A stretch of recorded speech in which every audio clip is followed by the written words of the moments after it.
इन दिनों सीरियल तारक मेहता लगातार सुर्खियों में है। पहले जेनिफर मिस्त्री ने बताया कि शो के प्रोड्यूसर लगातार उनसे कहता था किसी को मत बताना तुमने शादी कर ली है, और शादी के बाद से वो मुझसे कुछ कटने लगा था, मेरे काम को कम करने लगा था और बाद में खुद ही बोलने लगा कि शादी का राज हर किसी को मत बताना वरना काम नहीं मिलेगा, यहाँ काम करना है तो मेरी मर्जी से खुद को दिखाना होगा। उसके बाद इसी शो में बाबरी का रोल अदा करने वाली मोनिका भदौरिया ने बताया कि इतना टॉर्चर किया जाता था कि कभी कभी सुसाइड करने का मन बना लेती थी, कई बार सुसाइड की प्लानिंग भी कर ली। और अब इसी शो में रीता रिपोर्टर का रोल अदा करने वाली प्रिया ने भी प्रोड्यूसर की गंदी हरकतों का खुलासा कर दिया है। प्रिया ने बताया कि जब से मैंने इसी शो के डायरेक्टर से शादी की तब से मुझे मक्खी की तरह निकाल कर फेंक दिया गया है और मेरे पति को भी काम से निकाल दिया गया है। मोनिका ने 2013 से 2019 तक यानी 6 साल तक हिट सिटकॉम शो में बाबरी धोंडूलाल कानपुरिया की भूमिका निभाई थी। हाल ही में एक इंटरव्यू में उन्होंने बताया कि मेकर्स ने शो छोड़ने के बाद 1 साल के लिए उनकी पेमेंट भी नहीं दी।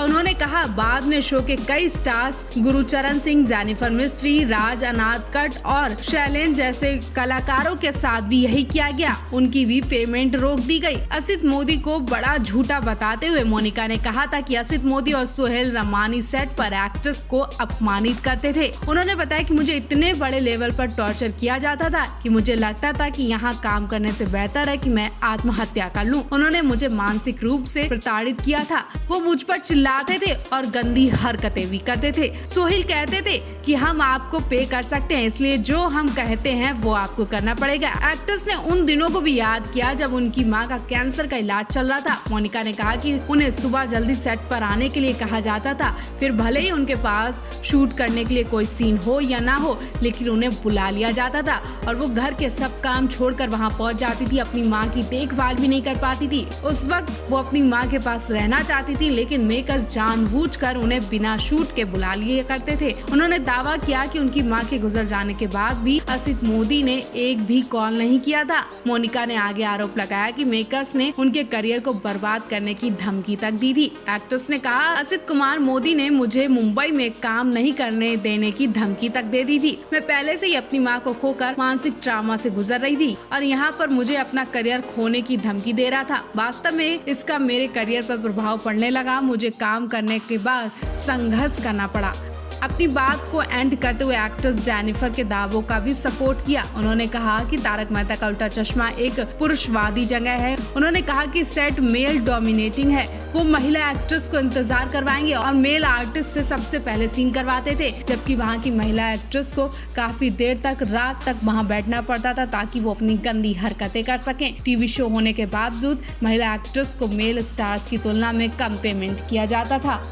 अभी शाहरुख खान के बेटे आर्यन खान को लेकर पूरी खबर सामने आई है। आर्यन खान की फिर से गिरफ्तारी की खबर आई है और इस बार आर्यन खान का मामला बिल्कुल साफ करके ही माने वानखेड़े। नारकोटिक्स कंट्रोल ब्यूरो के पूर्व अधिकारी समीर वानखेड़े मुंबई के वीकेसी में पूछताछ के लिए सीबीआई दफ्तर पहुंच चुके हैं और उनसे आर्यन खान के ड्रग केस से संबंधित कई मामलों में पूछताछ की जा रही है। समीर पर शाहरुख खान से 25 करोड़ रुपए की उगाही का आरोप है। इस मामले की जांच चल रही है और अब अपने बचाव में समीर वानखेड़े ने शाहरुख खान के साथ कुछ व्हाट्सएप चैट के स्क्रीनशॉट भी शेयर कर दिए हैं। उनके मुताबिक शाहरुख खान ने समीर वानखेड़े से भीख मांगी थी कि आर्यन खान को बचा लो, उन्हें जेल न भेजा जाए, इसके बदले वो उनकी हर मदद करने को तैयार थे। स्क्रीनशॉट के मुताबिक शाहरुख खान ने लिखा था, भगवान के लिए अपने बंदों से कहो कि जल्दबाजी ना करें, मैं कसम खाता हूँ कि मैं हर समय आपके साथ खड़ा रहूंगा और आप जो हासिल करना चाहते हैं या कोशिश कर रहे हैं मैं उसमें मदद करूंगा। ये एक मर्द का वादा है। आप मुझे इतना तो जानते हैं कि मैं ऐसा करने में सक्षम हूँ। मैं आपसे विनती करता हूँ कि प्लीज मुझ पर और मेरे परिवार पर रहम करें। हम सीधे साधे लोग हैं और मेरा बेटा थोड़ा सा मनमौजी है, लेकिन वो एक दुर्दांत अपराधी की तरह जेल में रहने लायक नहीं है। आप भी ये जानते हैं। मैं आपसे भीख मांगता हूँ, दया कीजिए। इस चैट के मुताबिक शाहरुख खान खान समीर वानखेड़े से आगे कहते हैं, मैं आपसे भीख मांगता हूँ, प्लीज उसे जेल मत जाने दीजिए। इंसानी तौर पर वो टूट जाएगा, कुछ लोगों की वजह से उसकी आत्मा मर जाएगी। आपने मुझसे वादा किया था कि आप मेरे बेटे को ऐसी जगह ना भेजकर सुधारेंगे जहाँ से आकर पूरी तरह से वो टूट जाएगा। अगर कोई तरीका हो जिसमें एक कानूनी अधिकारी की तौर पर आपकी निष्ठा पर आंच ना आए बिना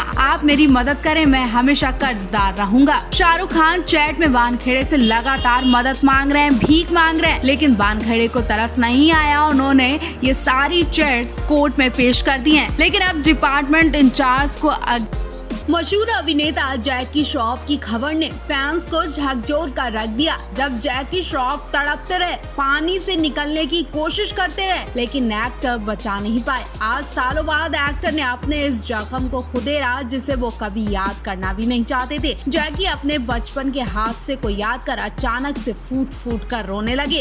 एक्टर ने बताया, मैंने अपनी माँ को खोया, अपने पिता को खोया, अपने भाई को भी खो दिया, और जिस वक्त उनकी माँ की मौत हुई उस वक्त एक्टर भी मर जाना चाहता था क्योंकि उनके पास कुछ बचा ही नहीं था। जैकी श्रॉफ ने बताया कि उनके भाई की मौत तो उनकी आंखों के सामने हुई। उनके भाई उनके सामने दम तोड़ रहा था और वो छोटा था और वो कुछ कर ही नहीं पाया। 17 साल की उम्र में उनका भाई एक दिन उनके पास के समुद्र में एक आदमी को डूबते देख रहा था तो उसे बचाने के लिए पानी में छलांग लगा दी। उसे तैरना नहीं आता था, इसलिए वो भी डूबने लगा। जब मैंने अपने भाई को डूबते देखा तो मैंने केवल लाइन उसकी तरफ फेंकी। उसने केवल तो पकड़ भी ली, लेकिन कुछ सेकंड बाद ही वो हाथ से फिसल गई। मैं तब छोटा था और बहुत डर गया था। मैं खड़े होकर अपने भाई को डूबते देखता रहा। उसके बाद मैंने तय कर लिया कि मैं भी अपनी बस्ती के लोगों की रक्षा करूंगा, अपने भाई की तरह करूंगा। फिर मैं जग्गू दादा बन गया। जैकी के मुताबिक उनके भाई मिल वर्कर थे और मौत से 1 महीने पहले ही उनकी जॉब लगी थी। जैकी श्रॉफ की माने तो उनके पिता रईस पर्ल ट्रेडर्स परिवार से ताल्लुक रखते थे, लेकिन पिता, भाई और कई आदमियों ने पार्टनरशिप में कुछ काम शुरू किया और तगड़ा घाटा लगा। जैकी के पिता पर इल्जाम लगाकर उन्हें घर से निकाल दिया गया। जैकी कहते हैं कि वो इसके बाद मालाबार हिल स्थित 3 बत्ती में एक कमरे में रहने लगे जहां मेरा जन्म हुआ। सालों पहले मैंने पेरेंट्स को खो दिया। पहले पिता की मौत हुई, उसके बाद माँ को भी खो दिया। दोनों आखिर तक मेरे साथ रहे। जैकी कहते हैं कि हर दिन शावर लेने के बाद मैं अपनी माँ की फोटो को छूता हूँ, उनकी फोटो को सूरज दिखाता हूँ क्योंकि वो हर सुबह सूर्य की आराधना करती थी। एक इंटरव्यू के दौरान जैकी श्रॉफ ने बताया कि बचपन में फिल्म रिलीज और इलेक्शन का इंतजार बेसब्री से किया करता था ताकि दोस्तों के साथ दीवारों पर पोस्टर चिपका सके। दोपहर तक ये काम करने के बदले